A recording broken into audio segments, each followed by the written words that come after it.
Assalamualaikum warahmatullahi wabarakatuh. Perkenalkan, nama saya Kayla Auliana Mora dengan NIM 1503623063. Di video kali ini saya akan menjelaskan kajian literatur saya dari 20 jurnal untuk memenuhi tugas evaluasi pembelajaran.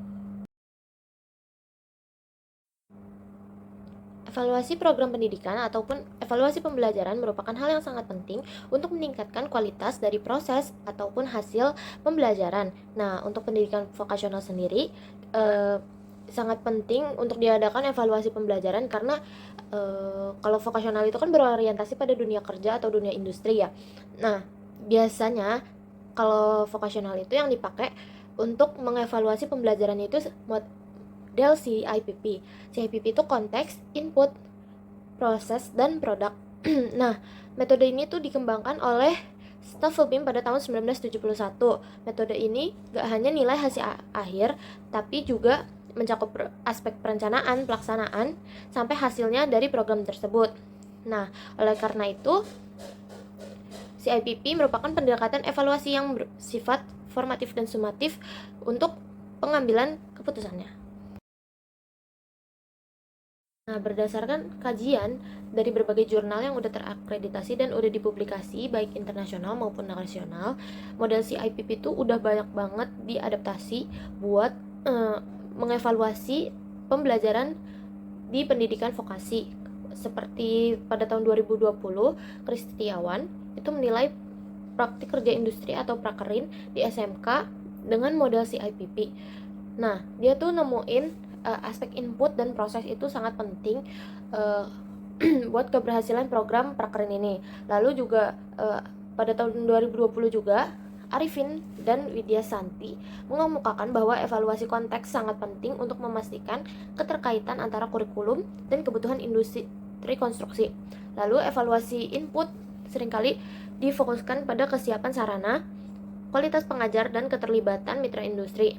Pada tahun 2022, Iriani dan Soeharto menekankan pentingnya pemetaan input yang matang sebelum implementasi prakerin.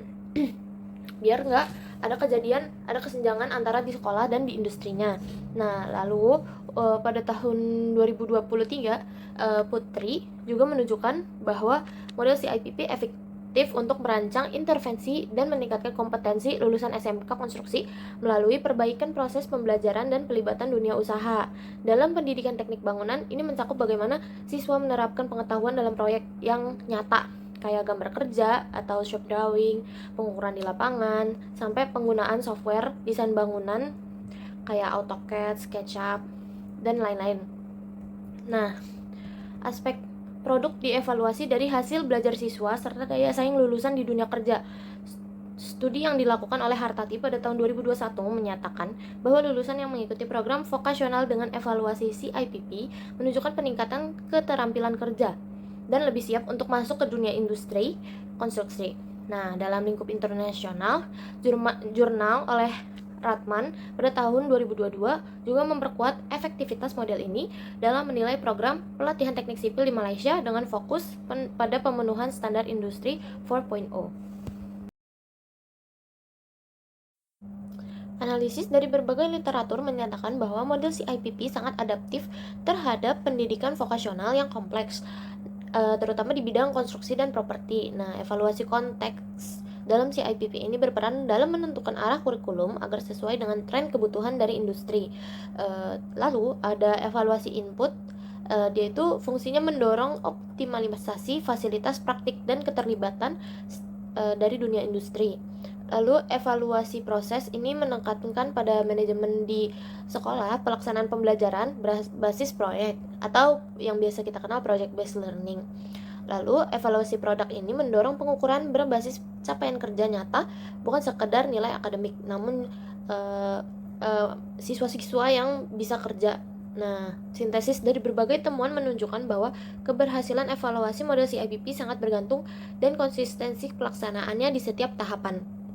Nah, di satu sisi model ini mampu mengintegrasikan evaluasi formatif dan sumatif dalam satu sistem berkelanjutan.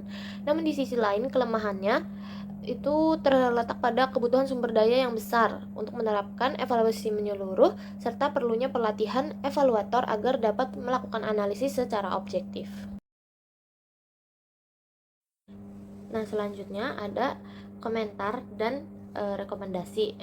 Untuk model CIPP ini kan keunggulannya itu pendekatannya sistematis dan holistik atau secara menyeluruh ya terhadap evaluasi pendidikan vokasional gitu. Dan dalam konteks konstruksi, pendekatan ini tuh bikin pengukurannya komprehensif terhadap kelulusan siswa-siswa.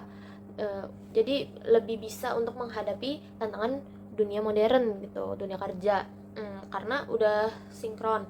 Nah, tapi penerapan CIPP di dunia pendidikan vokasional ini masih banyak tantangannya, terutama dokumentasi dan pelibatan semua pemangku kepentingan. Evaluasi ini tuh kadang cuman sifatnya administrasi dan nggak nyentuh esensi kualitas pendidikan yang sebenarnya.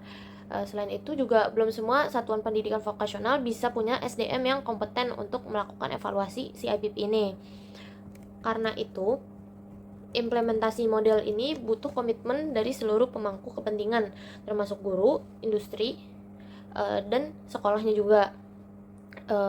Sarannya untuk ningkatin efektivitas dari model CIPP ini, disarankan agar lembaga vokasional itu bisa melibatkan praktisi industri dalam tahap evaluasi konteks dan produk, lalu mengembangkan instrumen evaluasi digital berbasis indikator CIPP. Yang ketiga itu memberikan pelatihan kepada guru untuk menguasai metode evaluasi berbasis CIPP. Yang terakhir itu menyesuaikan CIPP dengan pendekatan berbasis outcome learning seperti SMK. Nah, model evaluasi CIPP ini bikin kerangka evaluatif yang menyeluruh gitu, holistik ya, dan orientasinya pada pendekatan mutu program di pendidikan vokasional.